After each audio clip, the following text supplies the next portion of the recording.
These hippos are still fighting. It sounds like maybe they've stopped fighting. Ooh. Can you see the dung here? Let's see if we can get that. Oh, there's some more underneath the bush. I'll put that there. Okay, so here's your who dung it for this morning. There's that one, and then there's another one up, just slightly further up the road as well. So not pellets.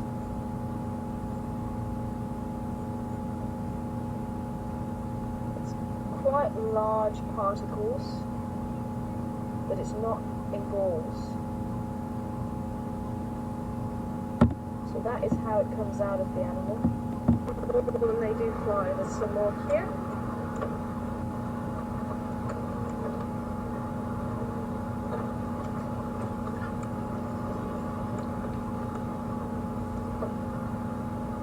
And there's actually a track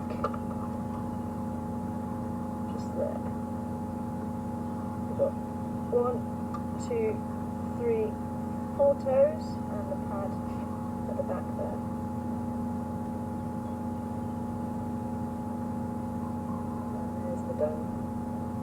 Well done, everybody. Hopefully that track on the ground actually helps you if you weren't too sure. There's some more here. So once when the animal goes to the toilet, they actually flick their tail. They'll do that. And they'll do it whether they're in water or on land. And they're not too sure why they do it. It could be territorial marking, but they also think they don't hold territory outside of water. And females do it as well as males. Could be to help them find the way back to water. That could be a possibility. The eyesight, the eyes are very small compared to the size of the head, so it's possible.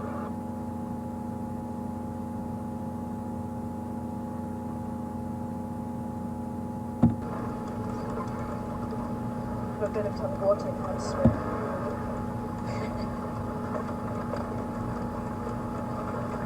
Or some datura. Thorny apple, also an insect repellent.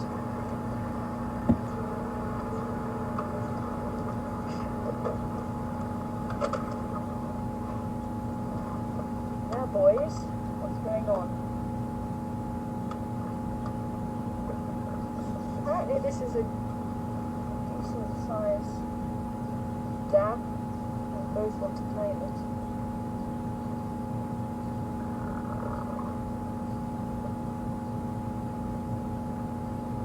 Like that individual in his head under the water is still trying to challenge.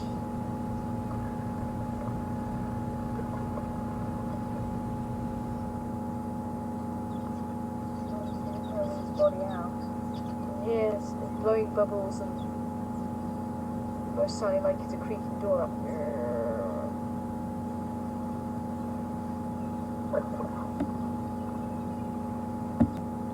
Challenging. Possibly the hippo who was already here. And the intruder is the one on the right.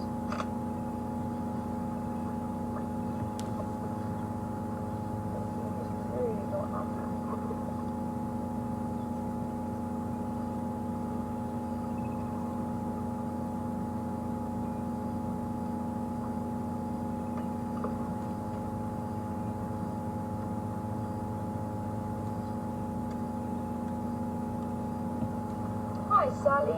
Sally from Wisconsin again.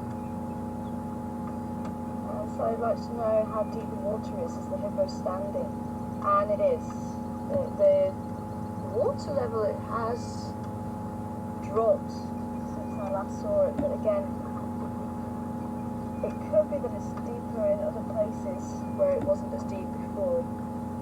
Yeah, this hippo is going to be standing.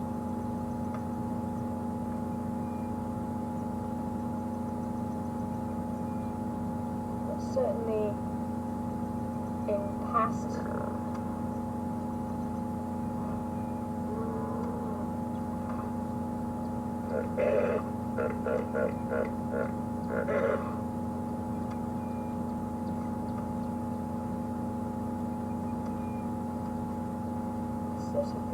as well, that looks good.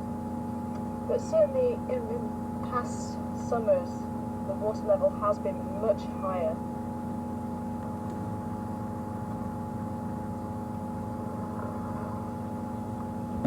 I think it might be a dry winter unless we get a lot of rain over the next few weeks.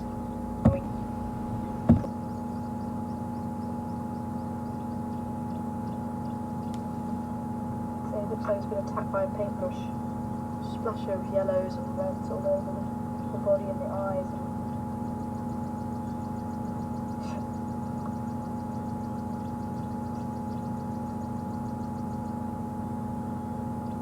And when he's excited, he does have a black crest that will raise on top of his head. Very, very good.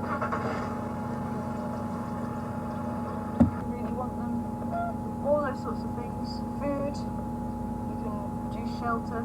Also, hopefully some of you who weren't joining me on the drive where we made the rope, hopefully can see the video for that. If I see another opportunity, then I'll see if I can make some rope for you for those that missed it. But as I say, that one you do have to use the inner bark of a tree, so I like to make sure that I'm using a tree that's been attached by elephants already, so we're not causing damage, unnecessary damage to the tree. But obviously in a survival situation, then you would go for nice supple inner bark. But this is the guari bush, and this is magic guari. There are a number of species of guari, but each one you can use to make a toothbrush. I'm just going to grab a branch so I can show you how to do this.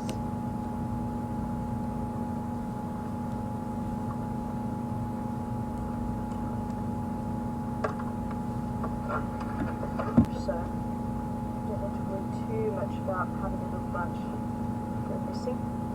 So the first thing you need to do is just take off the bark, and obviously when you're in a survival situation you can spend some time and make yourself a nice toothbrush, or you can make one daily, up to you, and then just cut off the top so it's nice flat.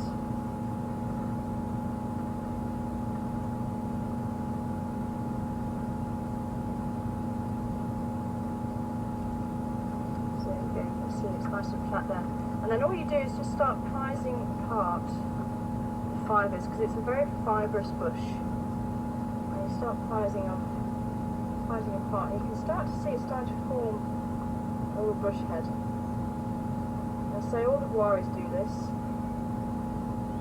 We've got the common guari as well, and the blue guari. Blue guari makes a good one.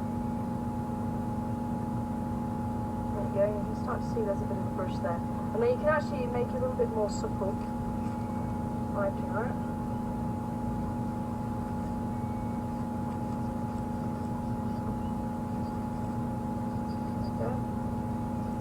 And as I say, you can make yourself a bush toothbrush. Use that.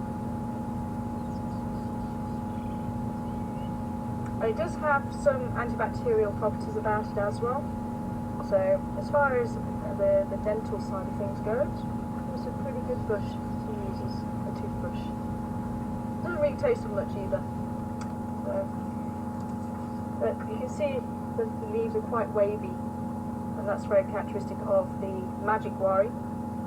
And apparently if you are any good at divining water, it is very good for that as well. Apparently take 2 branches from the magic guari and you can actually divine water, and that's where it gets its Latin name from, divinorum, Euclea divinorum. But as far as I know, it's only the magic guari that gets used for that. There you go. Bush bush. Actually, did you get a close up of the bush itself? Yeah, the head. Ooh.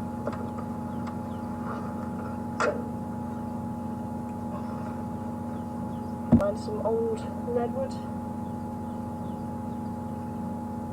You set fire to it, makes good coals. It's obviously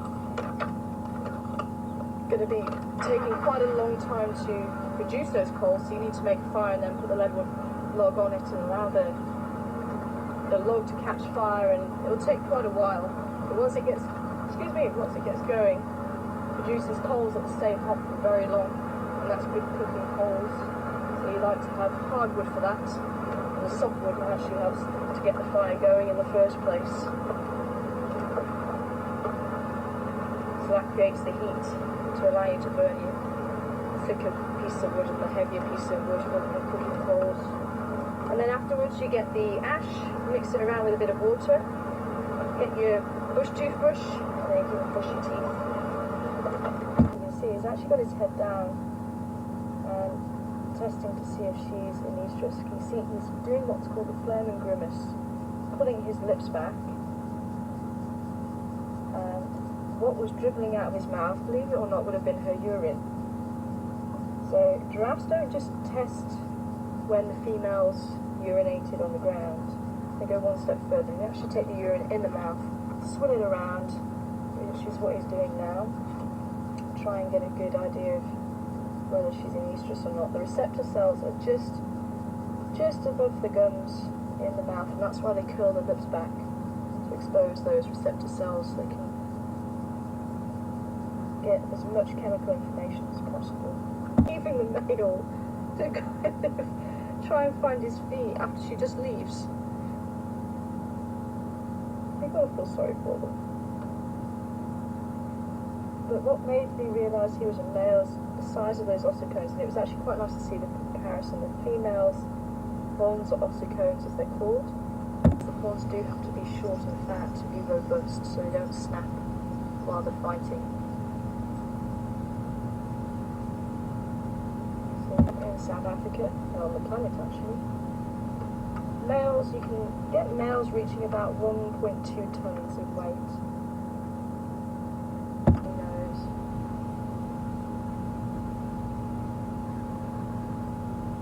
So this is the tree where you can get the firewood from. I think it's actually protected now, so you'd have to find bits of the tree on the ground. I'll go cutting down the redwoods. They are protected. Your last Who Sung It for the day, or for the morning. The birds have just started calling. I'll just see if I can get a bit closer, maybe they'll call again. And Raisa as well. Well done, Raisa. So if those of you who haven't seen the babblers yet, this guy here. Bright orange eye and white breast. But unfortunately we have come to the end of the drive. It's been wonderful hearing from you all this morning, and do try and join us if you can wherever you are in the world for this afternoon's game drive. From myself and the rest of the crew here at WildEarth, take care, goodbye for now.